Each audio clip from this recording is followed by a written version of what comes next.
Greetings and welcome to episode 4 of the Old Patrol HQ podcast. I am your host, Border Patrol Agent Gil Maza. As a Border Patrol agent for over 23 years now, I have always admired and respected our rich, action-packed, and colorful heritage. My journeymen were hardcore, kick-ass alien catchers, and they passed on their knowledge, experience, and all our bad habits onto the next generation. Today, we will be talking with Old Patroller Charles Kothmann. You may have noticed him on Old Patrol HQ by all the Polaroids he took back in the day. He was in session 112 in Los Fresnos, Texas. Join us as we go back in time to the Old Patrol days and relive their experiences and adventures straight from those Border Patrol agents themselves. Ain't no patrol like the Old Patrol. Honor first, honor always. Good morning and welcome to episode 4 of the Old Patrol HQ podcast. I'm your host Gil Maza, and I am here today with Old Patrolman Charles Kothmann, who was in the 112th session in Los Fresnos, Texas. Good morning, sir. How are you today? Hey, good morning. Doing fine. Excellent. Well, I'd like to get started this morning by telling you that it's my honor and pleasure to be here this morning with you, conducting this interview, wanting to hear about your past experiences and adventures in the Old Patrol. And I'd like to start out by asking you, how did you get started in the patrol in the beginning? Well, I was a harbor policeman in the port of New Orleans with the harbor police, and I met some of the Border Patrol agents that used to go down to the ships. I guess they'd have stowaways and problems with crewmen and everything, and I got to talking with some of them. And it sounded like an interesting job. They told me how you start on the Mexican border and all the stuff out in the desert, and I kind of liked the outdoors. I had a college degree in wildlife management, and I wanted an outdoor job, so I wound up applying for Border Patrol, and I got stationed out in Presidio, Texas, when I was hired. That was your very first duty station? That was my very first duty station. And what a change from New Orleans. You went from like 90% humidity down to probably less than 10% humidity in that bowl down there in Presidio. And it was a complete opposite of what I was used to. Oh, I can imagine. It was nice. It was out in the outdoors. It must have been quite a culture shock to go from Louisiana to Texas like that. It was. I remember when I first got to Presidio, it was February of '77 when I got out of the academy. I went 7 months without seeing rain.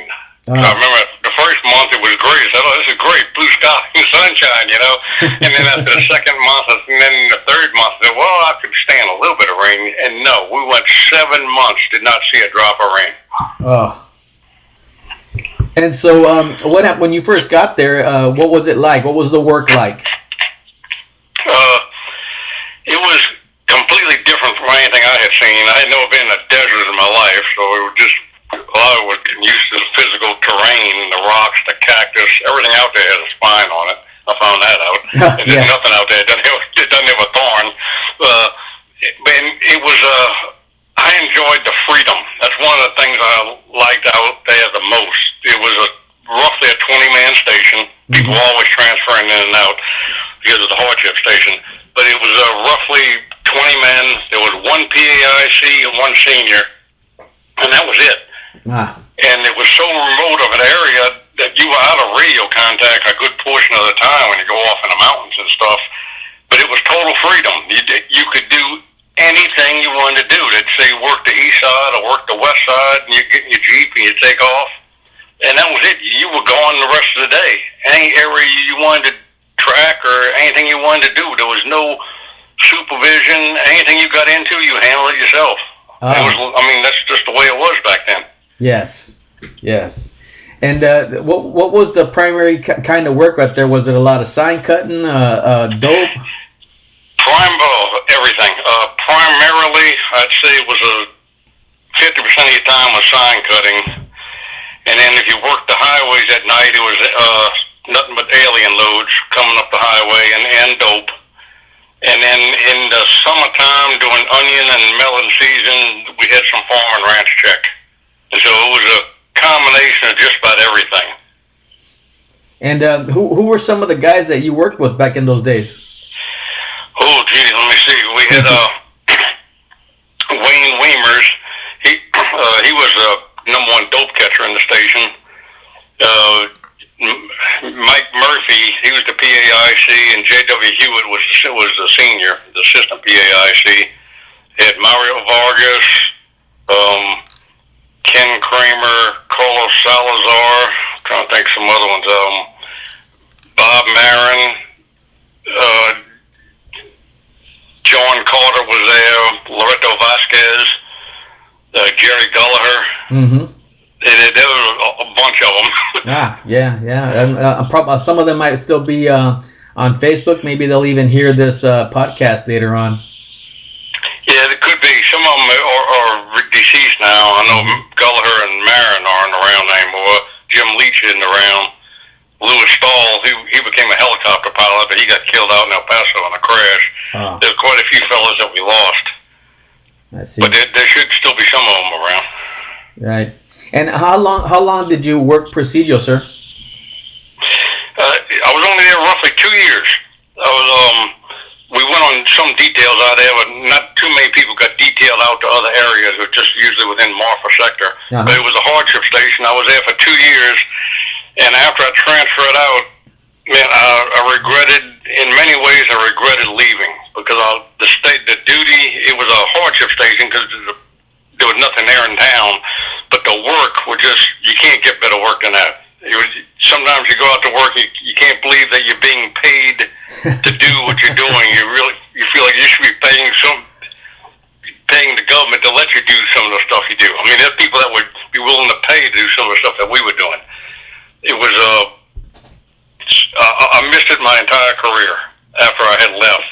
But and I would have gladly stayed, except there's no place to really raise a family. That's what's bad about Presidio. It's the best work you could have, but it's not really family conducive.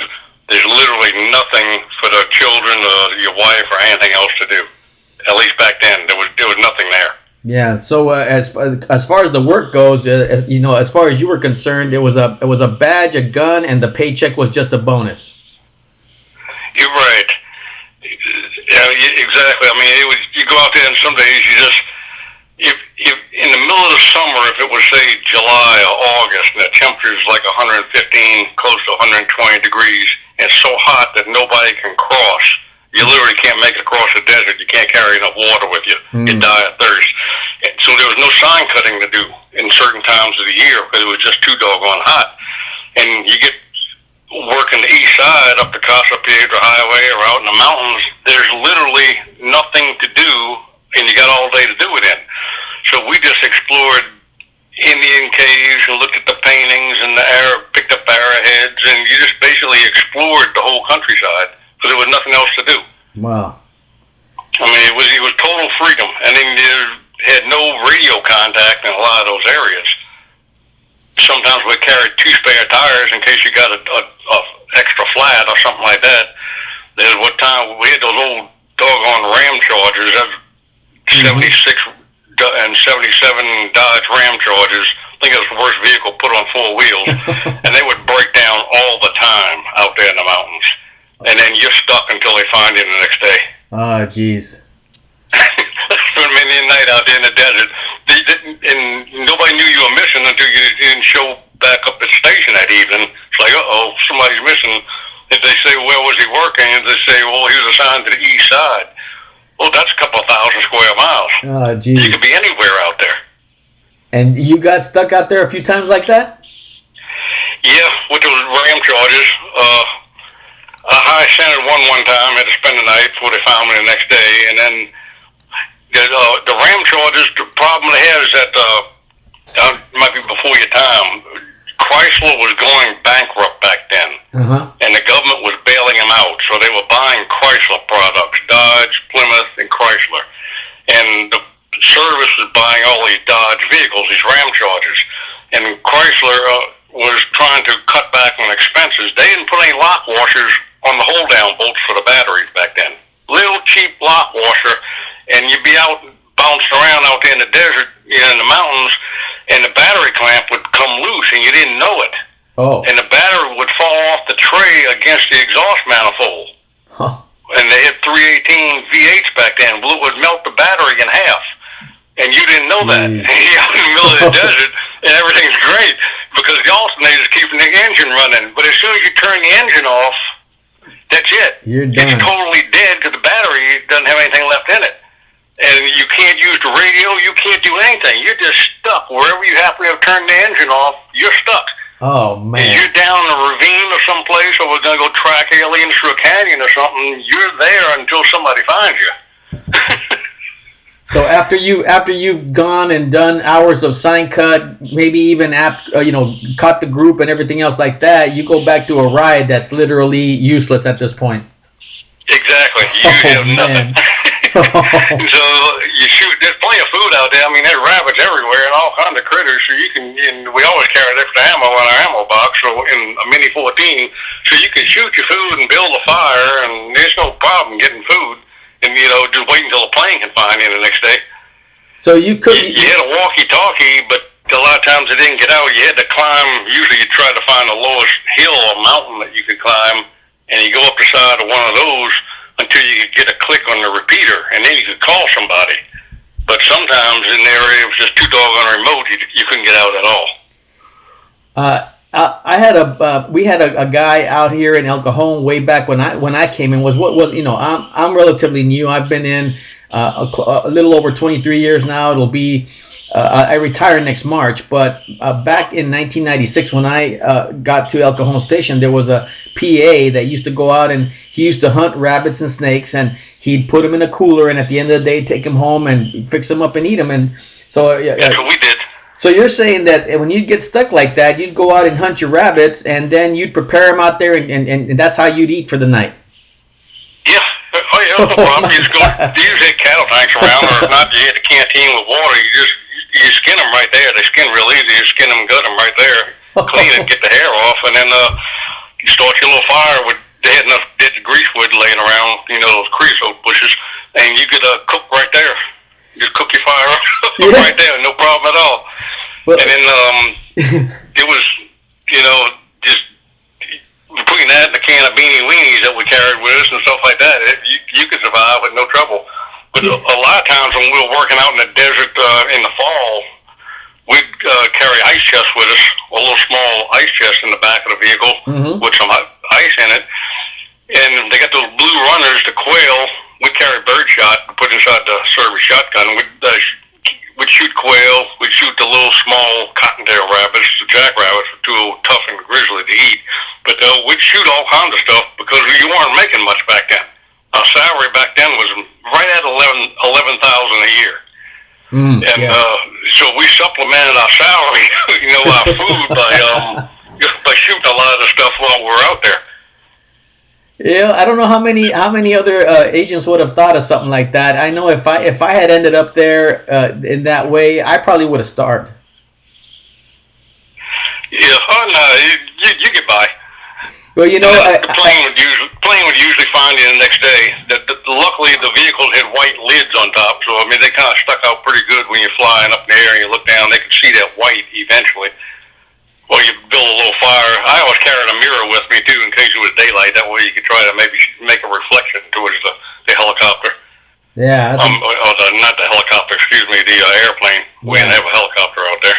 Yeah, it's a good idea. Well, these stories might be a little hard to believe, but you in particular, one of the things that drew my attention was the fact that you have literally hundreds and hundreds and hundreds of Polaroids that you took back when you were working, and including many of them that actually you were holding up rabbits that you hunted. Oh yeah, I'd usually be with the red stove. We'd have contests. We'd leave the station as soon as we pulled out of the station, and we'd go down the highway. You turn on what they call the Casa Piedra Highway. It's a gravel road and leads out in the middle of the desert. And as soon as we turned on that, we'd automatically. The guys I was working with would unload. We had dual 6-guns back then. Everybody carried a Smith & Wesson Model 19. We'd take the 357s out and stick wad cutters in. And then if you're riding with a partner, Anything on, say I was the driver, okay, anything on my side of the vehicle, any jackrabbit we saw on my side, I would shoot it. Anything on the passenger side, he would shoot it. And you just ride out there, and we'd be sign cutting and working, but at the same time, we're keeping our eye out for rabbits. And we'd have a contest to see who could hit the most jackrabbits. And at the end of the day, when you go back in at the end of your shift, say around 2 o'clock in the afternoon or 3, we'd always stop at Mary's Cafe and get a glass of iced tea. That was kind of, the whole station would kind of have a little meeting right there where everybody at the end of the shift would meet there and get iced tea. Well, the loser had to buy the iced tea on the jackrabbit deal. And so this went on every day. It was just a contest to see who could hit the most jackrabbits. Oh my gosh. And you realize that in this day, what would happen to any of us if we tried to do that? Oh, I imagine it'd be all kinds of problems. Because I know they came out with all kinds of crazy rules saying, we laughed at it, saying you can't remove historical artifacts, picking up arrowheads. Yeah. Everybody out there had, I don't know, probably a half dozen matates. They were laying all over the countryside. The rocks with the big hole in them, the Indians used to grind corn in. Yes. Everybody had those. I still got 2 of them out here in front of my house here in Louisiana that I brought back from Presidio. I use those as decoration in the garden. Oh my God! I mean, everybody brought back stuff. Yeah, and now we are actually mandated to take a class every year. We have to take on the computer a class explaining how we're to leave the environment alone, pristine. Don't walk over certain paths. Don't drive certain areas. Things like that to preserve the environment, and especially don't grab anything, and take it away from the area as well. Yeah, that was unheard of. We hadn't even heard of anything like that when we were working. It was just anything you saw, you'd pick it up. Guys some of them had arrowheads. Some, I remember, I think it was Wayne, possibly. One of them went inside a cave and found a mummified Indian. No. They gave it to Saul Ross University. It was in a clay, almost like a cocoon, like a clay covering over this Indian. And another guy had found an old leather gun belt with a 6-gun still in it. It was all rusted up and everything, corroded. But, the artifacts are laying out there. I remember finding bullet casings from the cavalry laying out there. No kidding. Yeah. They were super paper thin. The brass was black. It wasn't even brass colored. It looked like somebody had painted it black and been laying on top of the ground for, I guess, over 100 years. Everything out there is rock, so nothing sinks into the ground. Like an arrowhead, you don't dig for arrowheads out there. They're laying on top of the ground. So a lot of the area that you worked didn't have a lot of humanity on it. Ever, walking it, trekking it, except possibly the aliens trying to get in, and you out there chasing them. Right, we were out in areas where probably no one had ever been. There was no barbed wire fences. It's just open desert. It's all technically it's private ranch land. I mean, it's hundreds of thousands of acres of nothing on a ranch. Average ranch out there is 40 or 50,000 acres. And the Big Bend Ranch, it was over 250,000 acres. These were all private ranches, but it's just desert as far as the eye can see, and it's so remote and so rugged, no one is ever going to walk out there. And so other than the aliens walking through the countryside near the wets, there was never anyone out there. So a lot of these areas you go into, it's just pristine area. I remember we came across sites out there that still had the teepee rings, they call it. The rocks were put in a circle. Yes. Where they build teepees, and they're still sitting there. I mean, undisturbed for probably 150, 200 years. Wow. Unbelievable. Did you ever deal with anybody trying to drive through in that area from Mexico? No, you couldn't get across. Oh, the river was real shallow. You could definitely drive across the river, but the way the countryside was laid out with the canyons and cliffs, you couldn't even bring a tank through there. It was just, there's no way to cross. No way to get a vehicle across. So everything that came in on foot? Everything was on foot. Everything. We did find one time out on what they call the West End, the West Drag, which is west of town, towards Ruidoso. That's the drag that had that nice clean area that I had cut with a tractor that you saw in the pictures. Uh-huh. The real smooth drag. we had a track came across there. I said, what in the world is this? It was just a line. And later on, way up the line, to its after, we caught a guy. He was an alien. He was riding a bicycle that was on metal rims. Wow. And he was crossing the desert, kind of a flat, like a big open mesa type area. Yeah. Got a lot of cactus and rocks, but technically you can walk, or you could ride a bicycle through it. But there's so many thorns and rocks, you'd get a flat. But he was riding a bicycle that had nothing but metal rims, 2 metal rims. It's the only time I've ever seen that in my entire career. Oh, wow. And so one of the things that I hear a lot of people saying from back in the day is they wish they had taken more pictures. They wish there had been an opportunity. But man, you really went all out in making sure you took a lot of pictures. I mean, you took pictures of hunting rabbits. You've taken pictures. One of the ones that I like in particular is the one where you're shooting a tire to actually make a drag. Yeah, that was after that big flood. We had a tractor that we usually maintain the drags with, but the tractor was usually for the west end. The east drag was, the way it was built, it was kind of hard to get a tractor. It was real steep hillsides and countrysides. It was too risky to bring a tractor out there without flipping it. Mm-hmm. And so we used to use the tire drags out there. And we had that big flood where it had flooded the whole river. You saw that in some of the pictures back in when I was out there. And when the water finally went down, the ground was all caked up. There was like the adobe type clay. Well, once it got wet, that stuff was like concrete. You couldn't track anything. It was like trying to track on a concrete street. So we had to go bust up all the dirt and everything and get it soft again, and we could see the footprints. So we went out to the city dump, and with cables and stuff, and we were going to make a bunch of tire drags. And there's no way to, you know what a tire drag looks like. There's no way to get a hole in those things. So we figured, well, the easiest way was just to go ahead and let's get some slugs and shoot holes in. That way we could slide the cable through. And so that's what we did. I went out there and just took a box of slugs, and we started shooting tires and made our own drags like that. Oh man, well, and that goes with the from the history of the patrol. I remember reading some stuff back in the day where it said that they were asking for so much money, and they were denied the money, and that year they actually doubled every effort, the enforcement effort, the arrest, everything doubled, even though they only received half the money. And the Border Patrol's been doing that ever since, hasn't it? Through your time, and even in my time here and today, we tend to do the most with the very little, and we adapt and we improvise and we just make it up as we go along sometimes. And you got the pictures to prove it.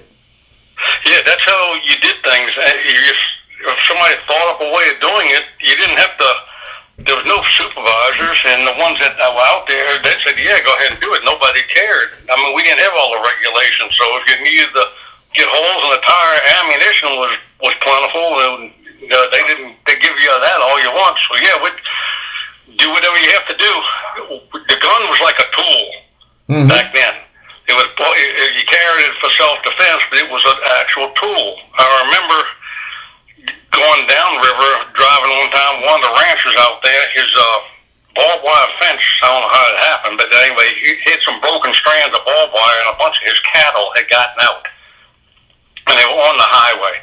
It's a real remote area. I mean, you could go for an hour and not even see a vehicle on the highway. But he was trying to get his cattle rounded up and back in this fence. I said, well, hang on, I'll give you a hand with it.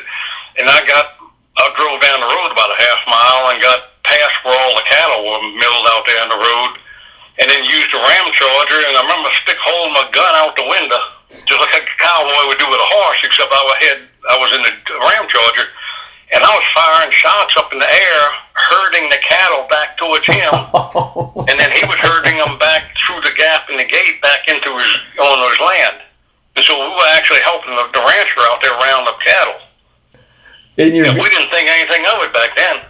Yeah, no, there is no way we could have gotten away with that any time in the last maybe even 10, 20 years, if not more. Well, out there it was so remote, there was no other people out there, so you didn't have to worry about the bullet coming down anywhere. But you used the gun as a tool. You didn't have to account for your ammunition or every time you shoot a snake or whatever else. That was a routine back then. Yeah.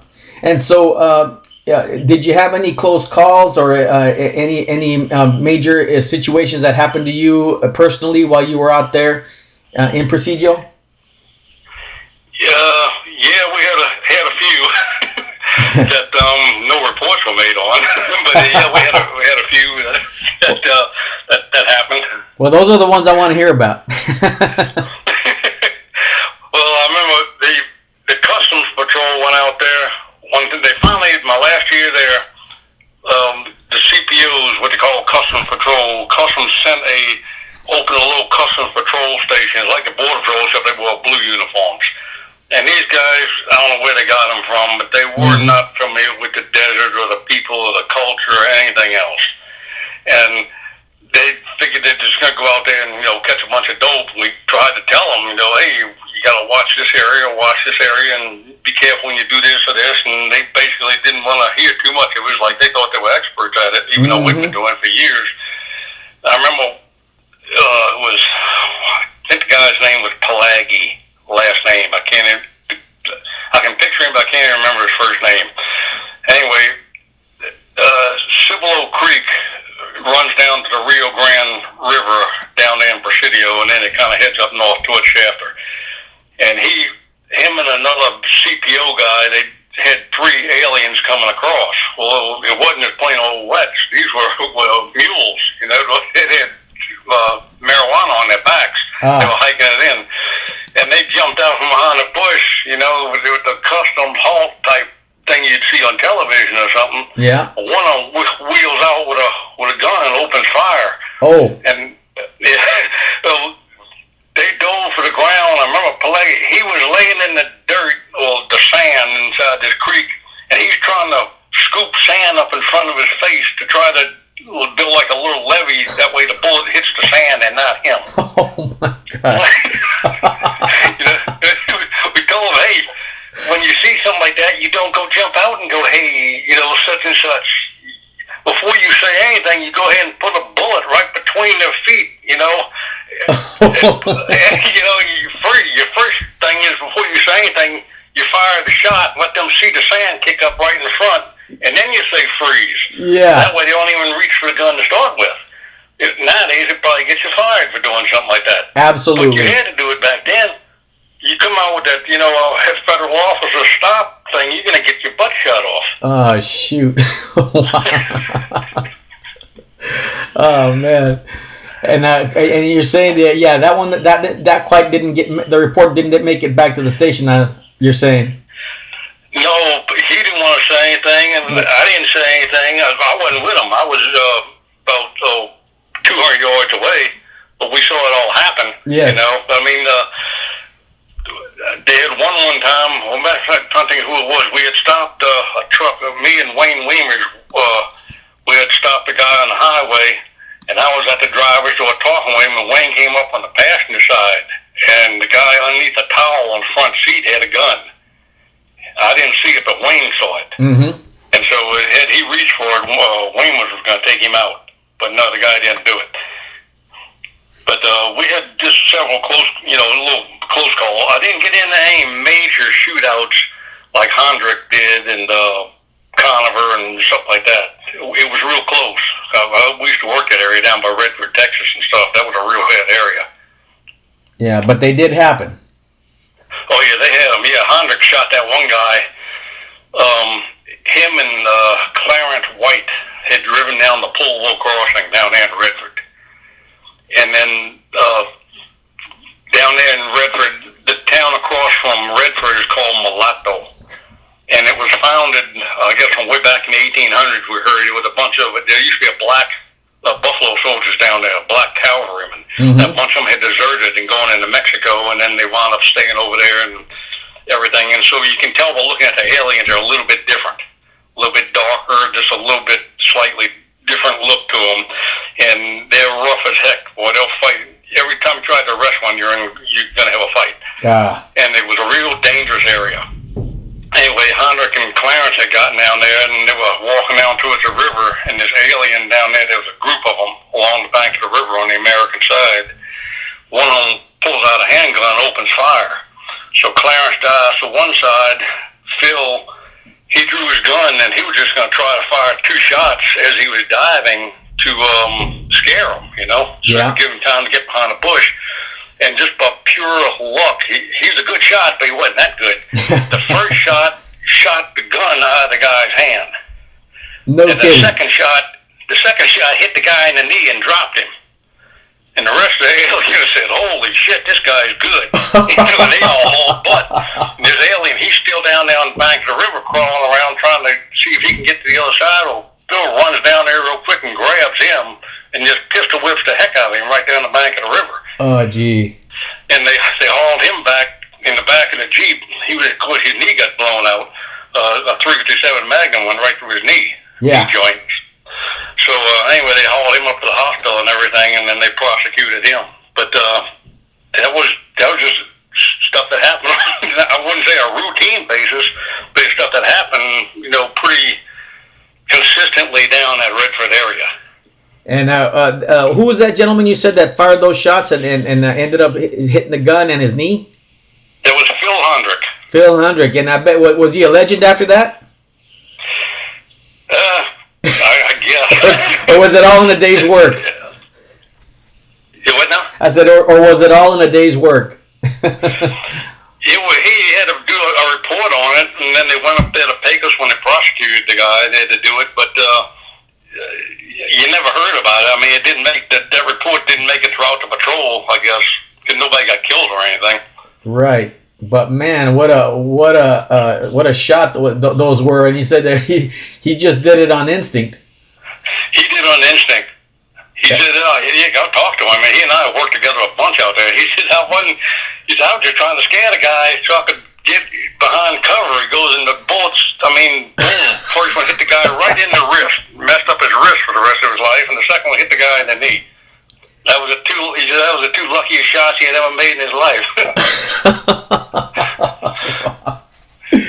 Oh man! So then, go ahead, sir. But most of he was a Vietnam vet, and probably at least half the guys out there were all Vietnam vets. I mean, so they've been in firefights and stuff before. So it was a different. The people they hired back then, like when I got hired on in the 112, there was no street hires. Everything was either Vietnam vet or prior law enforcement. Oh. Well, then a lot of law enforcement experience already coming into this whole situation, and obviously it sounds like you guys needed it. Yeah, we had. I remember in my class we had Baxter. I think his name was Baxter. He was a ex-Secret Service agent. Malstead and a couple other guys were U.S. Marshals. Some of them had transferred in from other agencies into the Border Patrol. We had a lot of Air Force pilots. Smith and Shields and some of the other guys, they all wanted Smith and Shields, Agent Orange got them. They were Air Force pilots, but cancer got them about 10 years into their career from spraying that Agent Orange. But a good portion of our class was Vietnam vets. Now, sir, tell me about your inspiration to take pretty much as many pictures as you possibly could everywhere you went. Well, I saw some of the stuff when I was with the Harbor Police. I was only with the Harbor Police a year and a half in New Orleans, working the river. And some of the different accidents we saw and shipwrecks and tug things and everything, I said, man, I was thinking to myself, man, I wish I'd have had a camera with me to get pictures of some of this stuff. People wouldn't believe what was going on out there in the riverfront. And then when I got hired by Border Patrol, I bought this little 110 pocket camera. I said, I'm going to get some pictures. This place, as they could, it'll be something I can look back on. I don't know what made me do it, but I did. I bought a little 110 pocket camera that could fit in my top pocket, my uniforms. Mm-hmm. And then we just started taking pictures. I had my roommate take pictures when we were going through the PT course there at the academy and different things. I carried this little camera with me all over the place and just started taking pictures when I was working, of anything. I tried to carry an extra pack of film with me all the time because you only carried I think back then you only got maybe 12 shots to a roll. It was a little cartridge that you dropped in this camera, and it was hard to find those because there was only 2 stores in Presidio, and if they ran out of film, it might be another week before you could ever get any more film. But yeah, I used to carry one all the time. Took pictures of as much stuff as I could, and I'm looking back. I'm sure glad I did it. Because you try to tell people about some of the stuff, and they wouldn't believe it. They think, oh, you're full of shit. You're lying. I know you're making that up. And no, it really happened. Yes. Well, I'll tell you what. I think that everybody is grateful that you did that, because when you were posting, I know that recently my site ended up getting the settings changed. But you were posting a ton of pictures, and everybody was really being able to see that and see what you did and see your adventures and see a lot of the stuff that make us in the newer patrol cringe, because it's like, man, if we had gotten a picture of ourselves at a checkpoint pointing a gun right anywhere, it'd have been over for us. Man, back then when you worked checkpoint, our guns weren't snapped. You always worked checkpoint with an unsnapped gun, unsnapped holster.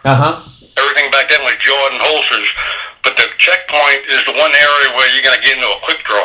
Like if something happens, it's going to be who can grab the gun the quickest. Yes. When you're up there standing next to a vehicle. So everybody out there automatically work a checkpoint with their gun unsnapped. Wow. And you'd be out at a checkpoint like that one of me shooting a thing, shooting at a jackrabbit out there. We did that all the time. Or we'd shoot at that's another. This one here make you cringe now. Borland and Campbell. I said 2 last names. I don't remember their first name. They were the 2 highway patrolmen who worked that area, but they never came down to Presidio because there was no traffic accidents. There was no reason. You never saw highway patrol down by Presidio. It was DPS. But they'd come down once in a while just to talk with us down at one of the checkpoints or something. And anyway, we always had a contest with them. And that area where we would shoot there, that was the 9-mile checkpoint, is somewhere out towards the Presidio Airport there. That was the only tree they had, that mesquite tree that you see on those pictures. That's the only mesquite tree out there. So that was where we had some shade. We'd set up. Well, there was a way up the road, there was a curve sign. There was a curve in the road, just a plain old traffic sign. Yeah. It was probably, I guess, at least a quarter mile, maybe a little bit further. And they'd drive down there and get out to the checkpoint and be talking with us. You might go 2 hours and not even see a vehicle. You're just out there in the middle of nowhere. Yeah. Well, we'd have a contest to see who could hit that sign. And so you'd stand on the highway and aim down the highway with your gun, with a 6-gun. You had to shoot offhand, one-handed, Camp Perry style. You aim at this sign, and you shoot, and then you sit back and wait and see if you can hear the ding way down the highway. And whoever hit it won, and we'd take turns. Like I would shoot, then Borland would shoot, and maybe Loreto Vasquez would shoot, and then Campbell would shoot. So you alternate. And the first one that hit it, okay, if Border Patrol hit it first, we were the winners. They had to buy the iced tea. We went back down to Presidio, to Mary's Cafe. Well, there was a spot that we figured out after all the boredom out there. You could aim for a peak on one of the Chinati Mountains. We knew right where that notch was. If you stood at this spot and aimed at that mountain, that with a Magnum load, that bullet would arc down there and it would hit that sign. We knew right where to aim on that mountain range. And so we would always hit that doggone sign. And they were thinking, man, these guys are good, did the shots and everything. But you had to know where to aim to do it. Yeah. And so we never did let them in on the secret, where you got to aim on that mountain range to do it. So when I left, they were still doing that. But that was just normal routine things. Nobody thought anything of shooting a gun down the highway because there was no traffic out there. Oh, my God. Forever. Leave it to PAs. We always find a way, right? We always find a way to get around, anything like that. That's amazing. So once you left, you said you were in Presidio, 2 years? You said. You're right. I was stationed out there 2 years. And I wish I'd have stayed longer, but like I said, there was nothing for a family. Hard to raise a family there, yeah. I didn't have any kids, but some of the guys did, and there was in the wives used to get together while we were working. A bunch of wives would get together and just drink coffee or tea over at different wives' houses, you know. Mm-hmm. There was nothing, no clubs. There was literally nothing to do for pastime. You didn't have a gym. There was no hamburger shop. You couldn't even get a prescription filled in Presidio. There was no drugstore. You couldn't get a haircut. You had to go to either Mexico or Marfa. There was literally nothing. Nobody didn't even have an auto parts store. I mean, there was nothing there. Yeah. And so it was a bad place to try to raise a family. And now, was there any way in those days that a PA could get in actual trouble? I guess if you did something really stupid, nobody did. Okay. You'd have to, if you got maybe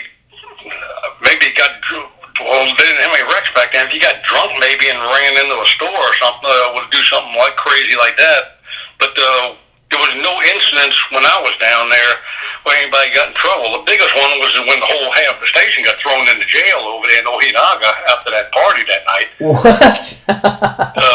And that was the biggest one of all, but Sector never found out about it.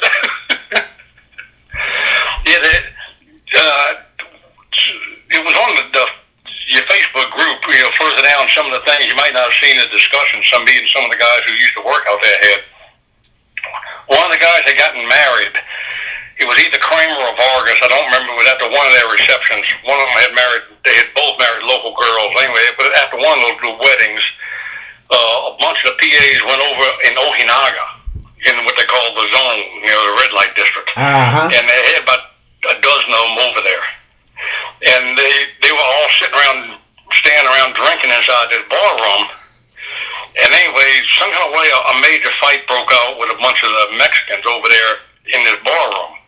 And they wound up having a hell of a brawl, like something you see in an old Western movie, and they tore the place up. And Louis Stahl, who had, the reason it all started, I guess, because Stahl some girl was trying to put the make on Stahl, and the guy's boyfriend had walked in or whatever. Anyway, whatever had happened, the girl hid Stahl in her room, and the rest of the fight broke out all over the place, and they tore this place up. Oh, gee. And the police go in there, and about 10 of them got thrown in the Ojinaga jail this night. Now, is that still in the U.S. or Mexico? This was in Mexico. Oh, geez. Yeah, so about 10 PAs are in the jail over there in Mexico. And the police chief over there in Ojinaga calls Murphy, here on the American side, the PAICs, tells him what happened. They had a big bar fight, and a bunch of the guys are in jail.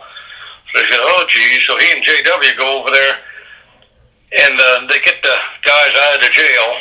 Guys posted, there was no fine or anything because nobody got prosecuted, but they had to go back there and pay for the damages to the bar room. So they all got together, scraped up their money somehow and paid this guy for all the broken chairs and tables and stuff like that. And they all got out of jail, came back to the American side, and that was it. There was no paperwork. There was no memos. Sector never knew about it. Nobody knew about it. Everybody kept their mouth shut. The only ones that got in trouble were the ones that got thrown in jail when their wives found out about it. Oh, yeah. Which, by the way, that still hasn't changed. Gulliher, he kind of looked like Sergeant Snorkel, the way he was built. Big, stocky guy with a crew cut and everything. And he was my next-door neighbor. And, man, when his wife found out him getting put in jail, he looked like a whipped puppy when she finished with him. So you pretty much could go out and you were on your own when it came to work, but you got in trouble. These guys ended up getting in trouble by going into Mexico to the red light district and partying and brawling. This is Old Patrol gold. And nobody back then. You had a code. What happened in Presidio stays in Presidio. Like the old Vegas code that they use nowadays. Nobody said a word. And there was no way. Sector used to try to come down sometimes and sneak up on us. Yeah. But there's only one highway that goes from Marfa to Presidio. There's only one way down there. And the guys working at checkpoint, you had a code.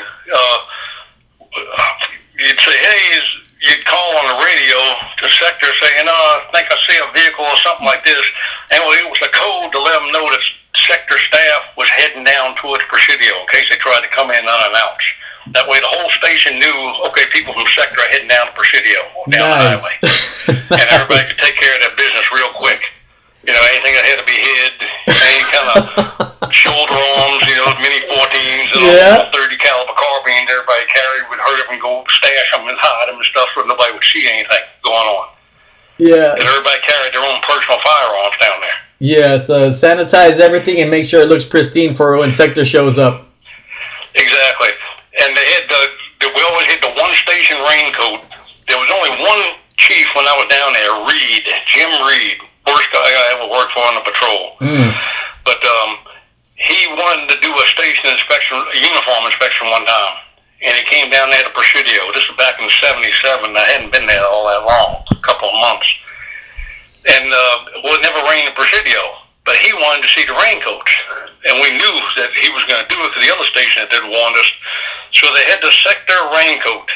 And you'd walk in with all your uniform stuff and flop it down on a table, and that raincoat would be there.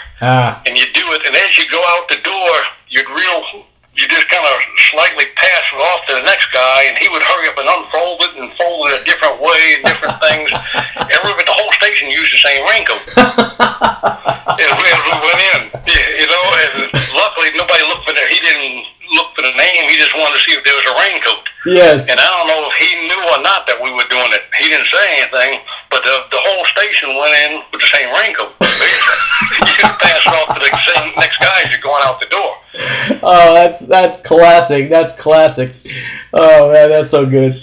And so, sir, you know, we're running a little bit out of time, and I'm sorry we are, because this has been just fantastic. I mean, the everything was good. The brawl in Mexico was worth the price of admission alone today. But talk to me a little bit about what happened when you moved on from Presidio and to retirement. What did you do? Say again? What did you do after you left Presidio, and then tell me a little bit about when you got to retirement. After Presidio, I went to Lake Charles, Louisiana. So I'm Cajun. I'm from Louisiana. I didn't want to go back to New Orleans. I wanted to get out of the big city. I enjoyed the smaller towns. So I went to Lake Charles, which is a little bitty 4-man station at the seaport. And I spent the rest of my career here, but we went on details all over the place. I mean, I've worked from California to Florida, all the way up to Oklahoma, got into all kinds of trouble, different things, that basically did it all. A lot of cruise control, anti-smuggling, you name it. Oklahoma's where we got into that big cocaine seizure, my partner Craig and I. Yeah? Tell me a little bit about that. Well, that happened in 1988, July 21st of 88. Sector for a couple of years service had been trying to close down the Miami, Oklahoma station because it was kind of remote out in the middle of nowhere. And the 2 agents that were left there, they only had about 3 years to go till they could retire. Well, the service should just let them stay there and retire. These guys have been there for years. And now the service, typical, you know the way the service is, they're going to say no. They forcibly transferred them to New Orleans, down to New Orleans station. And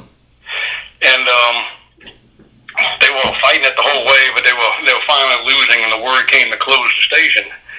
Well, they had a congressman up there that didn't want the station to close, and so the service was having to detail 2 agents up there every 2 weeks. It was a little short 2-week details. 2 different guys. You get from within sector.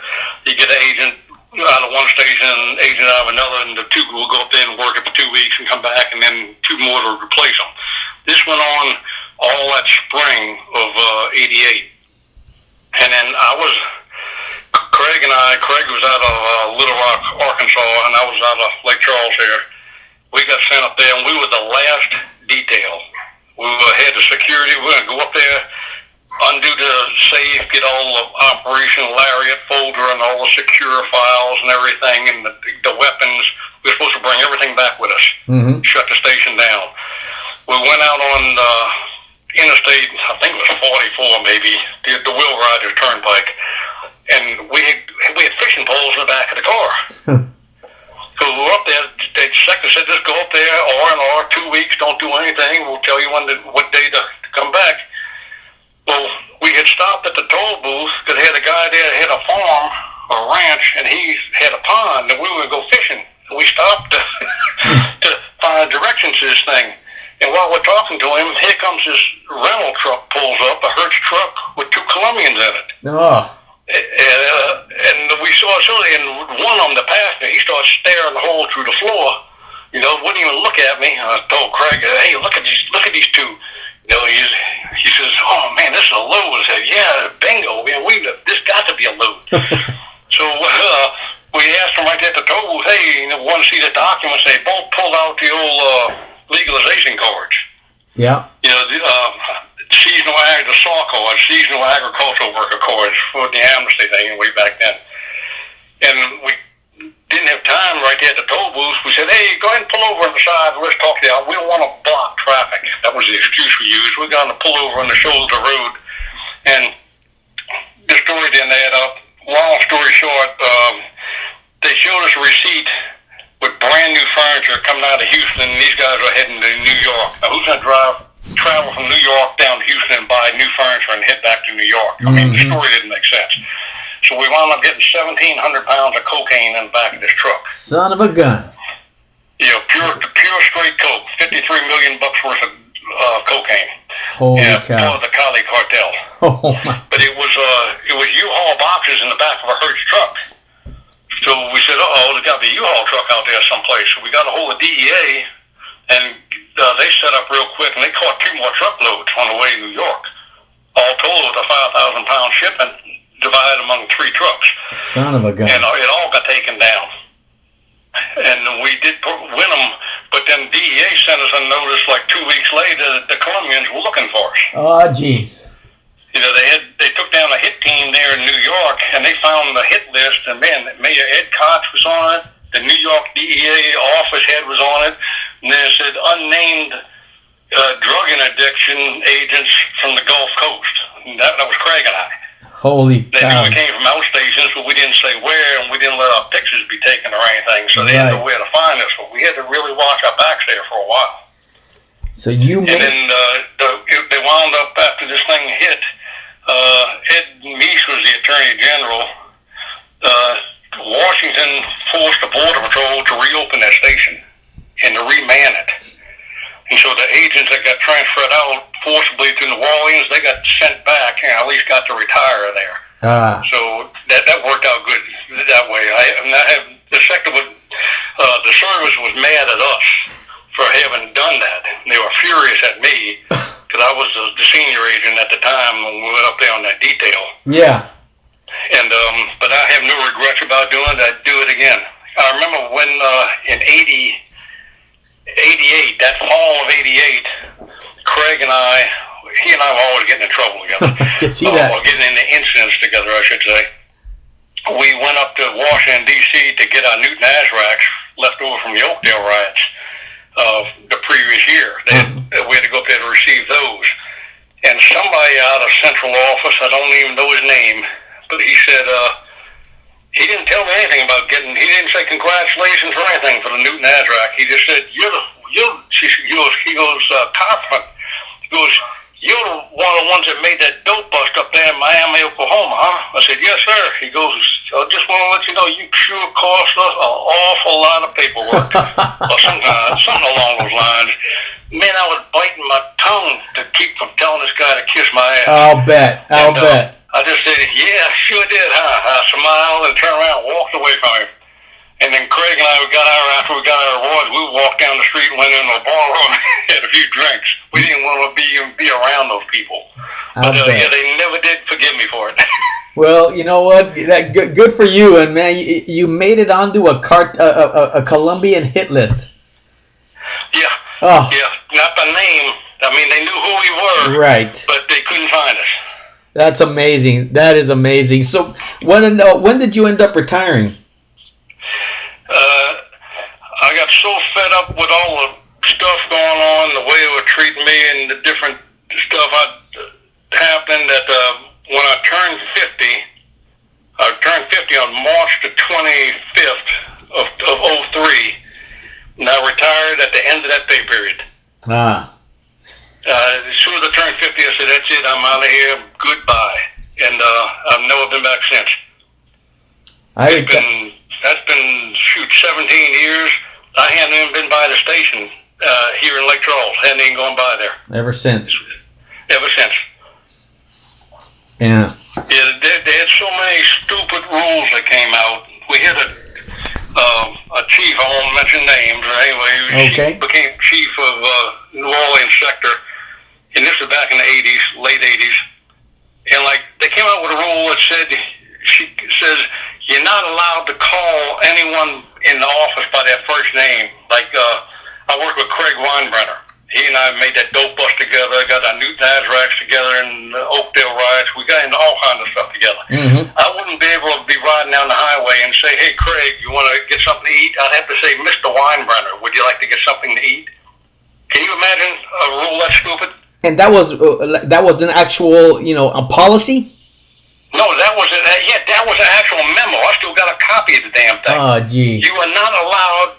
No one was allowed to call any of their coworkers by their first name. You had to address them as Mr. or Miss. We didn't have any females, but you had to have been one. You would have to say Miss or Ms. or whatever, and their last name. You couldn't call them by their first name. Wow. I mean, that's how stupid these rules were. That was a political correctness starting to set in. And then I said, no, I can't put up with this kind of stuff anymore. Yeah. I didn't need I enjoyed the work at the time. Had I been able to transfer back to Presidio, I probably would have stayed in, longer. But as soon as I turned 50 and I saw all this political correctness, you couldn't call them wetbacks anymore, even though we did in the academy. That was routine. Then you couldn't call them illegal aliens. I went out to the border and on a detail, they started calling them UDAs. I said, what the heck's a UDA? Yep. Sound like some kind of birth control device or something that a woman would use. They go, no, it's an undocumented alien. I go, you mean a wet? They go, you can't say that. You get in trouble. I go, oh, you got to be kidding me. Anyway, just an example. It changed so much that I just said, the hell with this, I'm getting out. It felt like it took all the fun out of it for you? Exactly. The patrol wasn't the same anymore. I went on a detail to, it was in Douglas, and they had some trainee or female, it doesn't really matter whether male or female, it turned out to be a female. Anyway, one of the guys had hauled in an alien who had given him some trouble anyway, and he sat the guy down rather hard in the chair and yelled at the guy, and went off to go get some form. And I heard her. She didn't know I heard her, but I heard her ask the guy, do you want to make a complaint? Ask that to the alien, to the dang wet. I'm thinking, these are people in your own ranks, to get ready, willing to stab you in the back and everything. I said, no, I don't need this anymore. So, yeah, I pulled the plug. Well, sir, the control had changed. Yes. Too much for me. I hate to close this podcast down. It has been such a pleasure and such a thrill ride to go through and talk these experiences with you. And I want to thank you for participating in this episode of the Old Patrol HQ podcast. I think everybody's going to get a real kick out of listening to your experiences, sir. And I want you to know how much of an honor it is for me to have sat here with you and just experienced this firsthand. All right, I appreciate it. Thank you. Well, sir, take care of yourself. Godspeed. And again, thanks for sharing this great experiences with us. And you take care. Honor first. Okay, thank you. Honor first. I agree. I hope you enjoyed our outstanding interview with Old Patrol Agent Charles Kothmann. What an epic and truly enjoyable thrill ride this was. Some seriously great stories that will probably make our management cringe a little bit. Come browse through the Old Patrol HQ store for some amazing products that you can wear proudly, honoring the history, heritage, and legacy of the Old Patrol, with a few shenanigans along the way. You can find those at oldpatrolhq.bigcartel.com. Ain't no patrol like the Old Patrol. Honor first, honor always.